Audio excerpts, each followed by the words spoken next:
اعوذ باللہ من الشیطان الرجیم بسم اللہ الرحمن الرحیم۔ مومنین کرام السلام علیکم،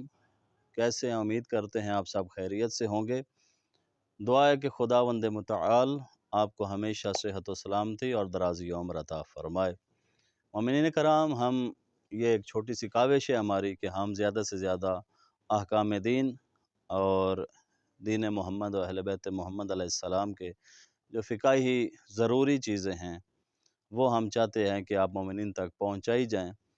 چونکہ سوشل میڈیا سے بہتر کوئی پلیٹ فارم اس دور میں موجود نہیں ہے کہ جو آسانی کے ساتھ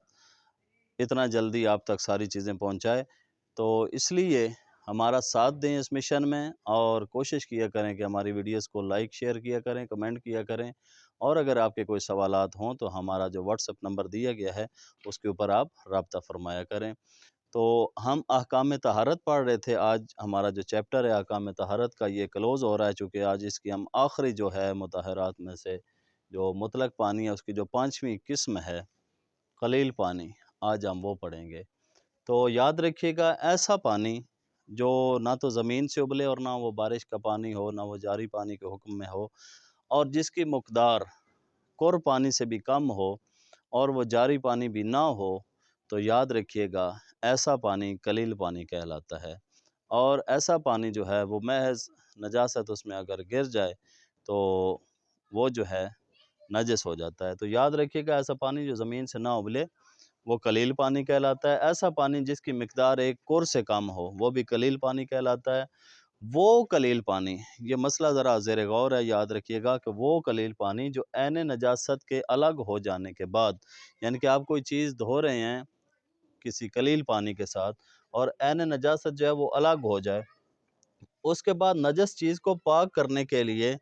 اس کے اوپر ڈالا جائے۔ آپ نے پہلے عین نجاست دور کی اور پھر اس کو کپڑا تھا جس کے اوپر ایک بچے نے پیشاب کر دیا ہے، آپ نے پہلے عین نجاست کو زائل کرنا، اس کے بعد وہ قلیل پانی آپ اس سے اس کو پاک کر رہے ہیں، تو کس طرح وہ پاک ہوگا؟ یاد رکھیے گا، اگر اس پر وہ پانی قلیل پانی ڈالا جائے تو جدا ہونے کے بعد بنا بر احتیاط لازم جو قلیل پانی جدا ہونے کے بعد اس کپڑے سے گرنے کے بعد نیچے گر رہا ہے تو وہ بھی بنا بر احتیاط لازم نجس ہوگا۔ تو کوشش کریں اپنے گھروں میں کور پانی کا کم سے کم اہتمام ضرور کریں، چونکہ بہت زیادہ مسائل ہیں چیزوں کو پاک کرنے کے۔ تو جب تک کور پانی نہیں ہوگا گھر میں تو بہت زیادہ اشکال ہے کہ آپ کے برتن، آپ کی جو چیزیں ہیں اور آپ کا کپڑے ہیں تو وہ نجس ہوں گے۔ تو جب یہ چیزیں نجس ہوں گی تو مومنین کرام، بالخصوص میری وہ مائیں بہنیں جو ہماری آواز سوشل میڈیا کے ذریعے سن رہی ہیں، اور ہماری کوشش ہے کہ ان کو یہ احکام بتائے جائیں اور سمجھائے جائیں، یاد رکھیے گا کوشش کریں کہ ٹینکی اتنی بڑی ہو کہ جس میں کم سے کم ایک کور پانی آ سکتا ہو، تاکہ آپ جو بھی چیزیں کپڑے دھوتی ہیں یا ان چیزوں کی آپ احتیاط کیا کریں،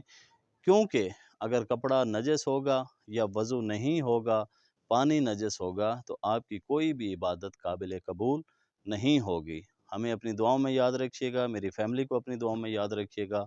ہم ہر وقت آپ کے لیے دعا گو ہیں۔ دعا کرتے ہیں کہ خداوند عالم آپ کو دینی اور دنیاوی خوشیاں نصیب فرمائے اور ہم سب کو امام زمان علیہ السلام کے حامیین ناصرین میں شمار فرمائے، اور ان کی سیرت پہ، معصومین علیہ السلام کی سیرت پہ